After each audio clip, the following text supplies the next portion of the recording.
A medicina lá nos Estados Unidos não é a mesma coisa que aqui no Brasil. Lá, o foco em uma clínica privada, que como eu estava acompanhando, é a produtividade. O que importa é tu ser o mais efetivo possível, atender o maior número de pacientes em um menor tempo e com a maior qualidade possível. Como é que isso era feito? Através de checklists. Então, existiam processos. Não existia um médico lá. Existia o médico e a sua equipe, que eu vou comentar um pouco aqui. E eu acredito que isso aí, mais para frente, conforme vai se tendo uma maior proeminência na carreira, a tendência é que tu tenha funcionários para te auxiliar e tu conseguir atender mais pacientes de uma melhor maneira. Inclusive tem esse livro aqui desse cirurgião conhecido, Atum Guanaid. Ele tem diversos livros como Being Morton, é um livro muito legal dele. Ele tem palestras no Google Talks, no TED. É bem interessante. Esse foi um dos livros dele que tiveram bastante sucesso. Fala sobre isso. Então, a primeira coisa já começava na lista dos pacientes ali, que no dia anterior o próprio médico ele já revisava todos os casos que ele ia atender no outro dia e na ordem. Então, e ali naquele sistema ele já conseguia ver os dados, imagem, exame de imagem prévio, o sistema deles lá, ele é mais integrado, ele mostra tudo assim do paciente ali, desde alergias até medicamento e uso, mas da parte ortopédica o que é mais visto é realmente se o paciente ele vinha vir, se ele vinha à consulta por um pós-operatório, se ele ia vir por workers complaint, que é um trabalhador que teve alguma lesão no trabalho e aí ele está indo lá e tem potencial de ter algum processo ou de ele querer ficar encostado. E, e aí isso já entra um pouco na parte burocrática, que tem muito lá, tudo tem que ser muito documentado, porque as pessoas têm um nível de instrução muito mais alto e elas perguntavam mesmo. E o Dr. Lima dizia, se tu não souber responder, you're screwed. Então, tu tinha que estar preparado para o que vinha de pergunta. Então, ó, queixa nova, workers comp, pós-operatório, workers comp, se é um trabalhador ali, new complaint, se o paciente está vindo por uma queixa nova ou se ele foi referido se ele foi encaminhado de algum lugar para o especialista daquela clínica. No caso, era uma clínica que tinha diversos profissionais, ombro, joelho, a equipe. A equipe, ó, esse aqui era o técnico do raio-x, existia uma sala de raio-x lá, na verdade, esse aqui também era técnico de raio-x, os dois eram técnicos, eles eram responsáveis por pegar o paciente e levar para o raio. Esse aqui era o funcionário, o backbone da clínica que o Dr. Lima brincava, porque ele atendia o paciente inicialmente, fazia as perguntas, fazia a triagem, dizia se o paciente estava pronto para ir para o raio, abria o sistema, colocava a, o esboço do que seria a consulta ali, por exemplo, ele já deixava pronto para o médico só chegar e preencher a informação chave, assim. Além disso, ele também fazia procedimento de tirar a tala, colocava gesso também, limpava a sala depois da consulta e o final do estágio, o Dr. Lima comentou que a ideia dele era que eu tivesse apto a substituir esse funcionário, fazendo toda aquela tramitação ali. Ele não parava um segundo, ele estava sempre circulando ali. Essa aqui era a Nicole, que era a secretária que fazia o agendamento de cirurgias, cuidava da agenda do médico, respondia os e-mails e via a parte burocrática. E ainda tinha uma outra funcionária que ficava aqui atrás, que ela não estava mais nesse momento aqui do final do expediente, que ela era só responsável por fazer a cobrança. Ela que fazia as cobranças de cirurgias e as consultas. Tem muito isso de dinheiro lá. Assim. Pegava o prontuário, o valor financeiro da consulta, ele ficava maior do que o nome do paciente, pra vocês terem uma noção. E aí o médico, ele vinha atender. Isso aqui era uma triagem que tinha também na sala, para ser mais eficiente, direcionar o atendimento, a cor aqui indicava qual era o tipo de ficha, daquelas 4 que eu comentei. Aí aqui, ó, ficava o prontuário já na parede, assim, tudo pronto já, o médico já tinha revisado no dia anterior, o paciente já estava pronto, com o exame de imagem ali, com, com tudo pré-pronto, o exame na tela do computador, ele só precisava entrar, fazer o exame o mais rápido e ao mesmo tempo com a qualidade focada no que ele deveria fazer melhor, e depois ele simplesmente saía da sala, ou marcava uma cirurgia, marcava um retorno, ou dizia, vamos botar uma tala, aí vinha o CID fazer isso e eu ajudava, e eventualmente eu fazia uma outra pergunta extra, que ele me dava essa abertura.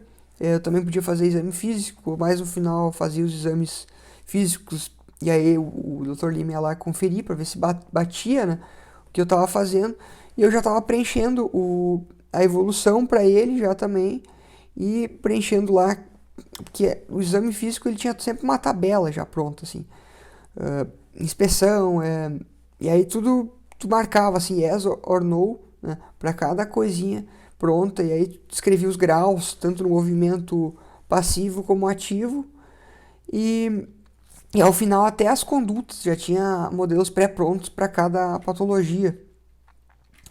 Por exemplo, tu clicava lá com o botão direito, ia em Favorites, e aí tu conseguia anexar já uma consulta clássica de, por exemplo, Trigger Finger.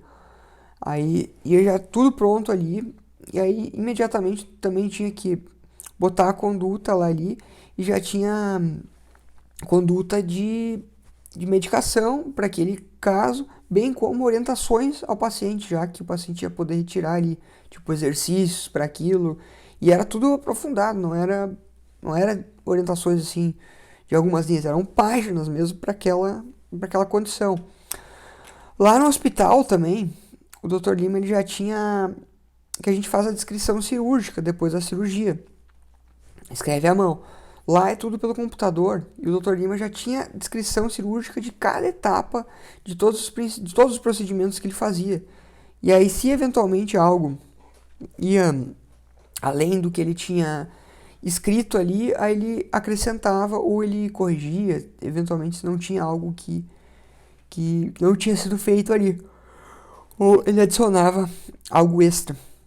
Então, era tudo extremamente automatizado, isso permitia que se atendessem muitos pacientes em pouco tempo, e ele estava sempre em diversos hospitais e clínicas, e ainda por cima, sempre com o telefone, verificando alguma outra coisa, ou fazendo interconsultas por telefone, enquanto toda aquela clínica ia girando, e ele estava só focado em fazer realmente o que era indispensável para o médico. E outra coisa curiosa, lá nas farmácias, as farmácias lá nos Estados Unidos, por exemplo, tu fazia uma prescrição, tu fazia uma receita, né? Pelo sistema, o paciente ia dizer qual é que é a farmácia que ele vai. Aí é uma farmácia, não é tipo uma rede, a CVS, não. É a CVS que fica na rua tal, pá. Aí o que acontece? A farmácia já manipulava aquela substância especificamente de acordo com o pedido para o paciente. Ele não precisava levar receita, nada. E para renovar a receita, a mesma coisa. Ele só chegava lá na farmácia dele e retirava a receita. Além disso, em todas as salas, que eram diversas salas, né? Que aí o que acontecia? Ficava aquelas fichas prontas, e aí quando estavam as salas prontas, em fila, assim, tinham 3 ou 4, dependendo do consultório, o funcionário ali, o assistente, né, ou eu, avisava, ó, tem pacientes. Aí o médico ia em uma, pá, resolvia, pá, ia em outra, pá. E assim iam várias rodadas, e ele vencia os atendimentos. E aí se tinha algum procedimento, eu ou o técnico que estava ali junto, a gente já tinha que antecipar já no início. Por exemplo, esse paciente pode vir a fazer uma infiltração.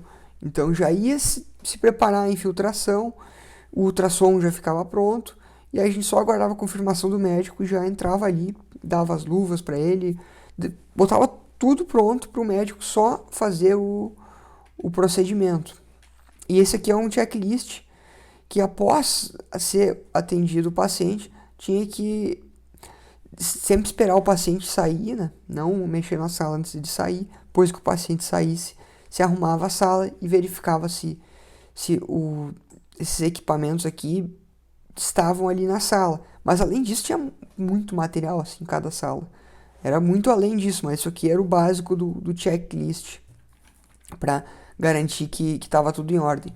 Isso aqui é só para demonstrar, é só um exemplo, não é o material do Dr. Lima, mas é um exemplo de como que eram esses materiais de orientação para o paciente de acordo com cada procedimento.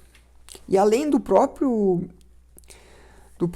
clínica, lá no hospital tinha esses checklists também. O próprio Dr. Lima tinha instituído um checklist médico antes de cirurgia que ele aprendeu na Cleveland Clinic, que foi onde ele fez residência, que não tinha nesse hospital. E aí no dia que eu tava lá, em um dos dias ele tava lá fazendo isso com os pacientes e veio cirurgiões sêniores lá do hospital. Inclusive esses médicos eles tinham muito respeito assim para falar um com o outro, sempre se chamavam pelo sobrenome, palavras polidas. Era bem legal assim, de acompanhar isso. Tinha que ficar pisando em ovos assim, só observando da maneira mais é, neutra assim possível para não cometer nenhuma gafe com esses figurões lá do hospital. E esses figurões eles falaram assim para pro Dr. Lima, this is best practice, elogiando um outro checklist que ele tinha instituído aqui no hospital para que não ocorresse nenhum erro durante a cirurgia e que fosse operado o paciente certo, por exemplo, mas indo muito além disso. Então, checklists e processos eram coisas que eram estabelecidas lá, assim como esse livro aqui fala exatamente isso, para que fosse atendido de uma maneira melhor possível o paciente em termos de técnica, né? Não estou falando de atendimento interpessoal. Isso eu vou falar mais à frente aqui nas aulas do curso, mas estou falando em relação à parte técnica mesmo, by the book, como eles dizem, e o maior tempo possível, porque é um negócio.